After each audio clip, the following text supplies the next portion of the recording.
আপনারা শুনছেন রামায়ণের অডিও বুক বালকাণ্ড পর্ব 11 রচয়িতা মহর্ষি বাল্মীকি।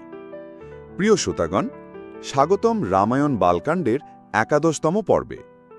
গত পর্বে আমরা শুনেছি কিভাবে বিশ্বামিত্র মুনি রাম ও লক্ষ্মণকে নিয়ে পৌঁছেছেন মিথিলায়, যেখানে রাজা জনকের আশীর্বাদিত কন্যা সীতার স্বয়ম্বর সভার প্রস্তুতি চলছে। মূল কাহিনী: বিশ্বামিত্র মুনির সঙ্গে রাম ও লক্ষ্মণ রাজা জনকের রাজধর্মে প্রবেশ করেন। রাজা জনক অতিথিদের সম্মান জানান এবং বিশ্বামিত্র মুনিকে স্বাগত জানানোর পর তার পরিচয় জানতে চান রামের। বিশ্বামিত্র তখন গর্বের সঙ্গে রামের বীরত্ব, তার অসীম ধৈর্য ও আত্মনিয়ন্ত্রণের গুণের কথা জানান। রাজা জনক অবাক হয়ে যান, কারণ এই সেই বালক যিনি তাড়িয়ে দিয়েছেন রাক্ষসদের, রক্ষা করেছেন তাঁর যোগ্য। এরপর রাজা জনক ব্যাখ্যা করেন সেই মহাশক্তিশালী শিবধনুষের ইতিহাস, যা বহু রাজা চেষ্টা করেও তুলতে পারেননি। তিনি বলেন, যে রাজা বা বীরপুরুষ এই ধনুষ তুলতে পারবে তাকেই দেবেন তার কন্যা সীতার হাত। বিশ্বামিত্র তখন রামকে ধনুষ দর্শনের জন্য বলেন। সভায় সবার চোখ তখন এক দৃষ্টিতে রামের দিকে। রাম ধীরে ধীরে এগিয়ে যান।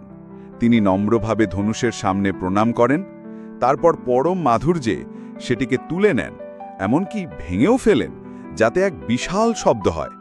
সভা স্তব্ধ, সবাই বিস্মিত, জনক আনন্দে অভিভূত।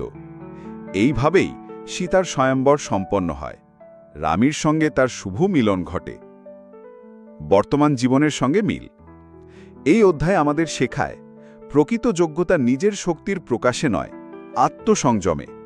রামের মতো সাহস ও নম্রতা, বিশ্বাস্ততার সঙ্গে কর্তব্য পালন করলে জীবনের সবচেয়ে বড় সাফল্য সহজেই ধরা দেয়।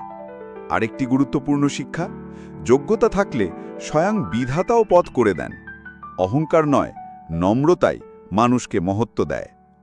আজকের সমাজেও কর্মে শ্রেষ্ঠতা, চরিত্রে নম্রতা এবং বিশ্বাসে দৃঢ়তা থাকলে ব্যক্তিগত ও সামাজিক জীবনে মিলবে প্রকৃত সাফল্য ও সম্মান। শেষ কথা: আজকের এই পর্বে আমরা শুনলাম কিভাবে রাম তুললেন শিবের ধনুষ এবং রচিত হল ইতিহাসের এক মহান অধ্যায়, যেখানে সীতার সঙ্গে রামের মিলন ঘটল। পরবর্তী পর্বে আমরা শুনব কিভাবে এই মিলন নিয়ে নানা প্রতিক্রিয়া তৈরি হয় রাজসভায়, এবং কিভাবে রামায়ণের এই অধ্যায়ে গতি পায় আরও এক ঐতিহাসিক মোড়ে।